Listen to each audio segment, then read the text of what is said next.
warahmatullahi wabarakatuh.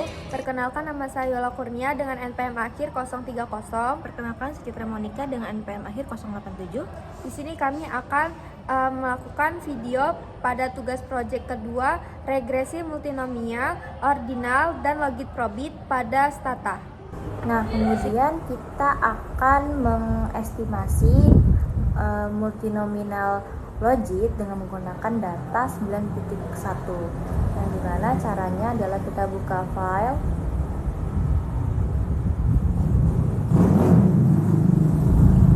kita masukkan data 9.1, kemudian kita pilih statistik, kita pilih kategori outcomes dengan logistic regression, kemudian dependent variabelnya ini kita masukkan physics cost, dengan independennya kita masukkan semua kecuali physics cost tadi, karena dia sudah kita kategorikan di dependent variable.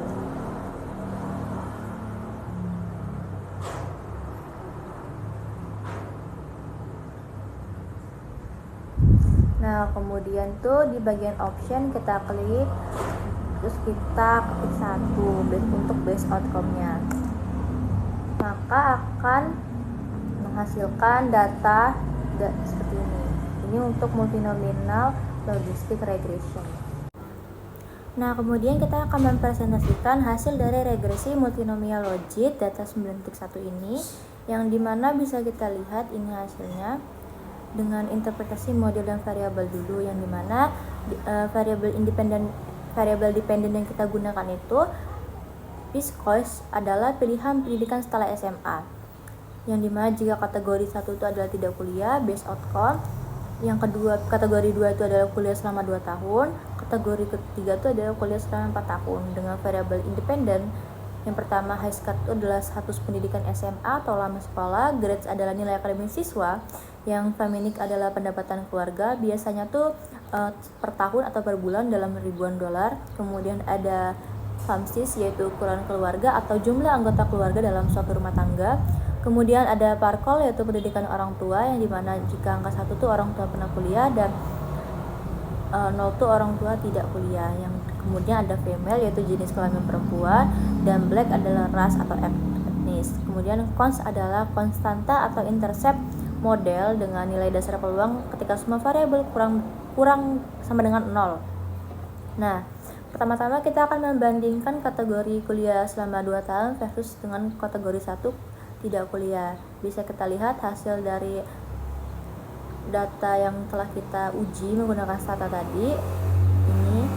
Nah, kita interpretasikan. Yang pertama ada koefisien Hesketh. Dengan hasil koefisien ini kita anti-learn-kan dulu, baru akan menemukan nilai sebesar 0,371, yang dimana karena p-value-nya ini 0,99 itu lebih dari 0,05, menunjukkan bahwa pengaruhnya nggak signifikan. Artinya status pendidikan SMA ini nggak berpengaruh secara langsung pada peluang memilih kuliah 2 tahun dibanding tidak kuliah. Nah, kemudian koefisien grades atau nilai itu nilai hasil dari konstanta yang diantarkan sebesar 0,741, menunjukkan bahwa setiap kenaikan 1 poin nilai akademik siswa dengan asumsi lain tetap atau ceteris paribus, maka akan berpengaruh secara signifikan karena p-value-nya itu sebesar 0,00 kurang dari 0,05, menunjukkan peluang memilih kuliah 2 tahun dibanding tidak kuliah sebesar 25,9%. Kemudian ada koefisien faminik sebesar 1,0099, menunjukkan bahwa setiap kenaikan $1.000 pendapatan keluarga dan asumsi lain ceteris paribus, maka akan berpengaruh secara signifikan dengan p-value-nya sebesar 0,019 kurang dari 0,05, yang dimana hal ini menaikkan peluang memilih kuliah selama 2 tahun dibanding tidak kuliah sebesar 1,5%. Kemudian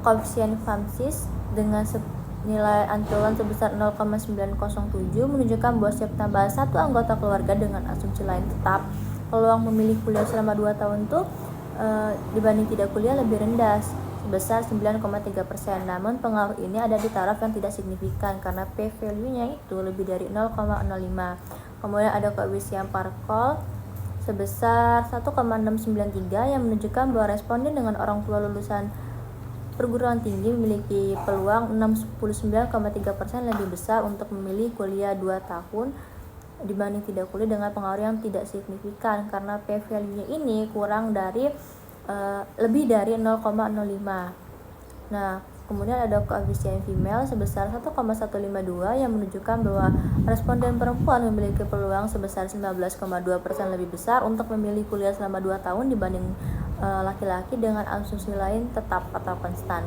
Tapi hal ini nggak berpengaruh secara signifikan karena p-value-nya ini juga lebih dari 0,05.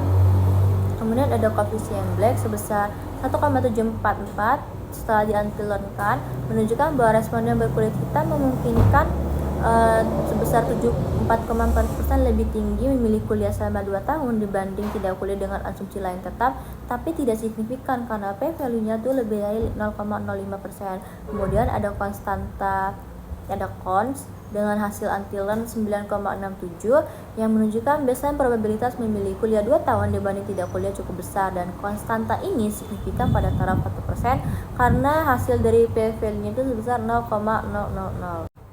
Nah, kemudian kita akan menginterpretasi hasil yang kategori 3 dengan kuliah selama 4 tahun versus kategori pertama yaitu tidak kuliah. Bisa kita lihat data yang kita dapatkan dari hasil stata tadi juga di kategori 3 ini kita bandingkan dengan yang pertama.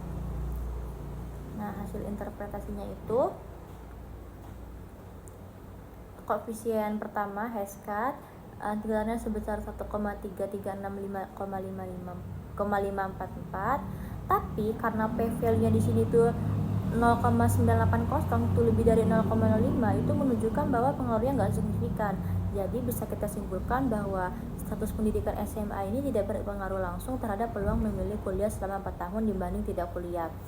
Nah, kemudian ada koefisien Grades dengan antilen sebesar 0,498 yang menunjukkan bahwa setiap kenaikan 1 poin nilai akademik siswa dengan asumsi lain ceteris paribus berpengaruh signifikan karena p-value-nya ini kurang dari 0,05 yang menurunkan peluang memilih kuliah 4 tahun dibanding tidak kuliah sebesar 50,2%. Nah, kemudian koefisien Faminik dengan antilennya 1,015 menunjukkan bahwa setiap kenaikan 1.000 dalam pendapatan keluarga, peluang memilih kuliah selama 4 tahun tuh dibanding tidak kuliah meningkat sebesar 1,5% dengan asumsi lain tetap atau ceteris paribus, yang dimana efek ini sangat signifikan karena p-value-nya itu sebesar 0,000 kurang dari 0,05. Nah, kemudian ada koefisien Parskov dengan antilen sebesar 2,785 yang menunjukkan bahwa responden dengan orang tua lulusan perguruan tinggi memiliki peluang sebesar 178,5% untuk memilih kuliah selama 4 tahun dibanding tidak kuliah, yang dimana efek ini sangat signifikan pada taraf 1% karena p-value sama dengan 0,00 kurang dari 0,05.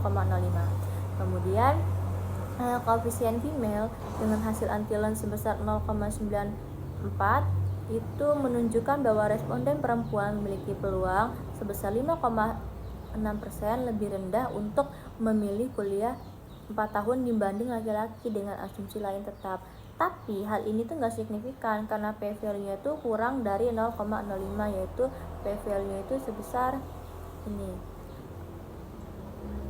0,769. Nah, kemudian koefisien Black sebesar 4,46 setelah diantilenkan itu menunjukkan bahwa responden berkulit hitam tuh memiliki peluang 3,46% lebih tinggi untuk memilih kuliah selama 4 tahun.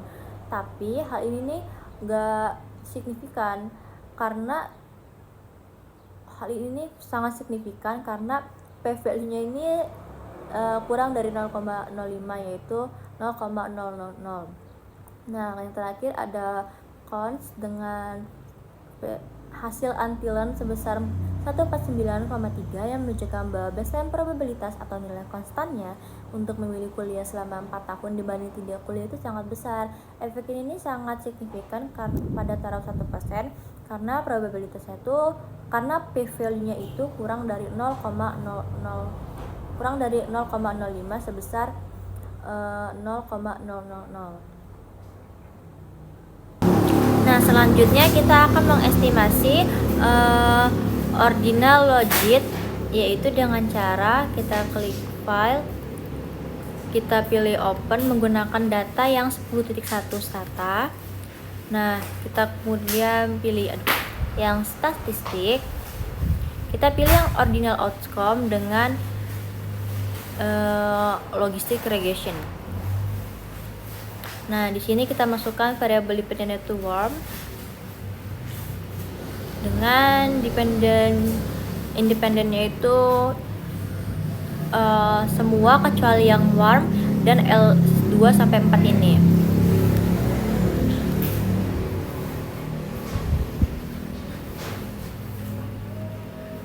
Nah, kalau yang sebelumnya itu kita offset variabelnya itu kita masukin, kalau ini kita kosongin aja.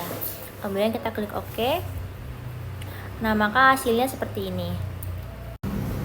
Nah, kemudian untuk hasil interpretasi regresi ordinal logit data 10.1 ini, interpretasi modelan variabelnya, variabel warm yaitu sikap terhadap imigran atau kehangatan atau persepsi sikap mereka yang kalau nilainya lebih tinggi menunjukkan sikap lebih positif atau lebih hangat terhadap imigran. Dan independent variabelnya tuh ada YR89, Dummy tahun 1989, male itu ada jenis kelamin laki-laki, white adalah ras kulit putih, age adalah usia responden, ID adalah tingkat pendidikan, PST adalah persepsi politik atau ideologi. Variabel YR89 itu kan hasil antilannya sebesar 1,69, yang dimana ini menunjukkan pada tahun 1989 responden memiliki peluang 69% lebih tinggi untuk memiliki sikap hangat pada imigran dibanding tahun lainnya. Asumsinya dengan asumsi variabel lain tetap atau ceteris paribus. Efek ini sangat signifikan karena p-value kurang dari 0,05 yaitu 0,000, bisa kita lihat dari hasil estimasi di sini. Nah, kemudian variabel male-nya itu hasilnya adalah antilen sebesar 0,48 menunjukkan bahwa laki-laki memiliki peluang 52% lebih rendah untuk memiliki sikap hangat terhadap imigran dibanding perempuan. Dengan asumsi lain ceteris paribus, efek ini sangat signifikan karena p-value-nya kurang dari 0,05. Kemudian variabel white hasil antilennya itu kan sebesar 0,68 menunjukkan responden kulit putih memiliki peluang 32% lebih rendah untuk mempunyai sikap hangat pada imigran dibanding non putih. Dengan asumsi variabel lain ceteris paribus, efek ini signifikan karena p-value-nya itu kurang dari 0,05. Kemudian ada age yang dimana sebesar 0,98 hasil antilennya yang menunjukkan bahwa setiap kenaikan 1 tahun usia menurunkan peluang memiliki sikap hangat pada imigran sekitar 2%. Dengan asumsi lain tetap, dan efek ini sangat signifikan. Kemudian hasil antilen dari ED ini adalah 1,07 menunjukkan bahwa setiap satu tambahan pendidikan meningkatkan peluang memiliki sikap hangat pada imigran sebesar 7%. Dengan asumsi variabel lain ceteris paribus, ini juga sangat signifikan. Dan yang terakhir ada variabel PRST dengan hasil antilen 1,01 menunjukkan bahwa setiap kenaikan 1 poin pada skala persepsi politik meningkatkan peluang memiliki sikap hangat pada imigran sebesar 0,6%. Dengan asumsi lain ceteris paribus, tapi variabel ini PRST atau ideologi persepsi politik ini nggak signifikan karena p-value-nya yaitu 0,065 itu lebih dari 0,05. Sekian tugas video project 2 dari kami akhiri. Wassalamualaikum warahmatullahi wabarakatuh.